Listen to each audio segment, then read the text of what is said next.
Alright, this is going to be a video about the basics of avatar making, like the very core concepts, the things I wish I was told whenever I was being taught how to actually avatar div. So real quick, the different things you have the scene over here. This will show you the actual window of your, like, inside the actual thing. You have your hierarchy, that'll show you the different elements you have. I'll show you a little bit more about this in a second. You have the inspector, that shows you the details of whatever you select in the hierarchy. You have your project. It also shows in the inspector as well whenever you select something. This will be all your files. All the things will be right here. Underneath the actual project window, you also have the packages down here, like the VR chat scripts, and that's where all the different things are hanging out there as well. If you ever need to grab something from Unity, you can just right click and actually show and explore, and it will show you the actual file file explorer. As you can see, it popped up over here. I'm not going to actually show my files because, you know, safety, security. Anyways, so next thing. So avatar devings, you have three things that you need to worry about. You have the textures, which is like images. You have the materials, which is the images placed onto like a sphere that we can actually throw onto the actual avatar. Basically, textures go into the materials will go onto the avatar. And the avatar is the FBX. Now, the reason why we do FBX and not OBJ are objects. So basically, imagine these meshes is what these things are called. These little things that are the visual parts. These things, these are meshes. Each one of these meshes have a whole bunch of, what's it called? Points, vertices. So basically, all these dots are all connected, and each one of these squares has a point inside the actual texture that will show where it's at on the actual UV, or on the actual texture.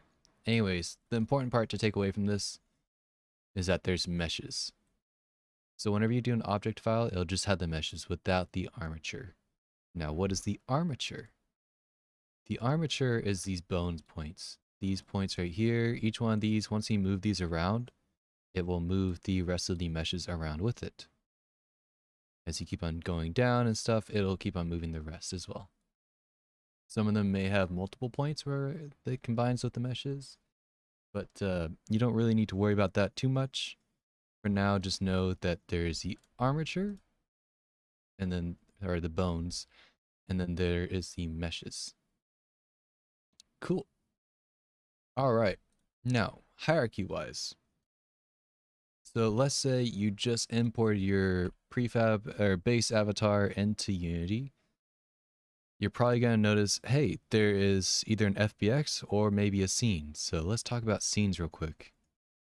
So scenes, if you right click the project window, go down here to create, there's going to be scenes.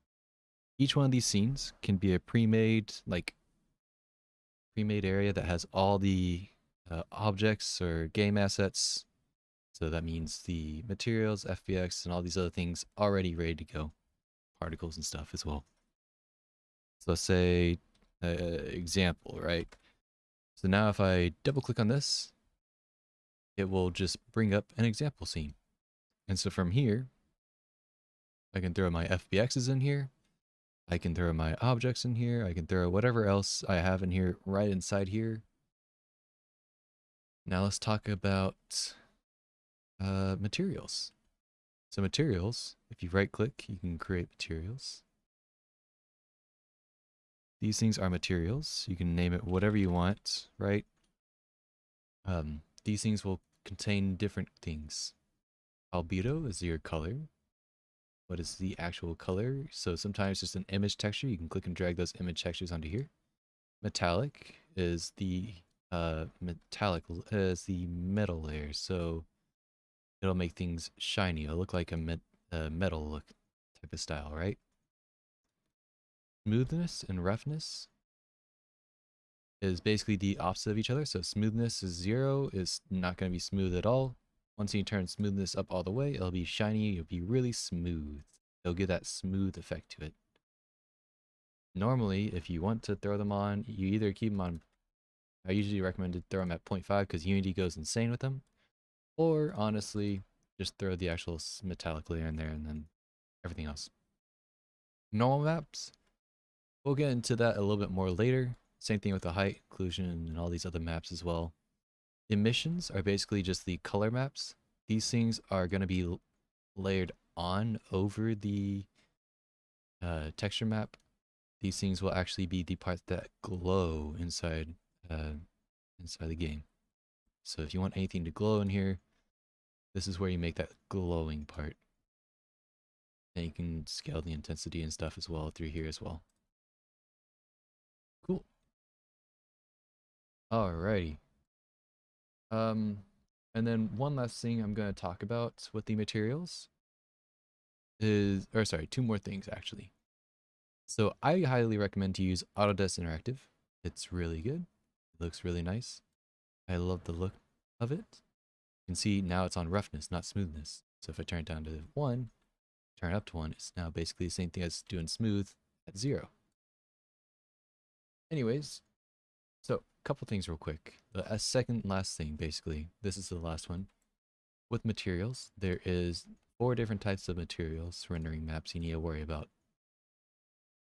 With the rendering maps, we have opaque. So opaque is basically just a thing that's not going to have a see-through at all, or like won't go invisible at all. This thing will always be active. This thing will be always seeable. Not always seeable through walls, but like just you can always see the actual mesh of it. Now, on to the next one. Basically just solids. Think of that as solid. Cutout. This is either 100% on, like an opaque, or 100% off, like an invisible. So this is the thing you use to go on or off. 100% on, 100% off. And notice I'm just changing the alpha, so 100% on, and then 100% off. You can change that invisibility cutoff scale right here to whatever you want. Fade. So actually first let's talk about transparent. So transparent are for things like glass, plastic, things that are transparent. They'll give that like see-through feel. Now the difference between transparent and fade is the reflections. So let's say I had the lighting right now reflecting off of the actual mesh. This thing will always be at 100%. Any reflections, lightings, highlights, that type of stuff will be 100% in transparent. Now in fade, fade will allow you to fade in and out. So things are supposed to go like disappear or, you know, that type of style. Say you're going 0 to 100. It'll fade in and out. Now you'll notice the actual highlights and stuff, like the reflections and highlights, these things will fade out as well. So that's the main difference between all the different things. Me personally, I like cutout a lot because it goes 1 to none and you basically go fully invisible.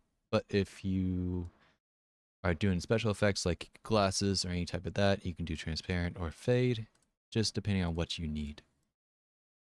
Whenever we go into atlasing and all the other stuff, just to make sure that it's all clear, this is what the 4 different options you have with that. Of course, there is multiple other things whenever we get into fancier shaders, but just know that this is the core concept of the different materials we have right here. But yeah, that's about it with the main thing in Unity. The same thing applies whenever it comes over to Blender. It's the same idea. The hierarchy is over here. The main window is right here. You have all your details over here on the other side. So like the mesh data or your bone data down here. But yeah, we'll go into the extra stuff as we get to it. You can see the armature, you can see the mesh, you can see the actual details if we push tab, the actual points and the vertices. Yeah, we'll get into all this stuff as well. But for now, this is the basic core concept, just to make sure you understand the very basics of avatar editing. All right, that's about it.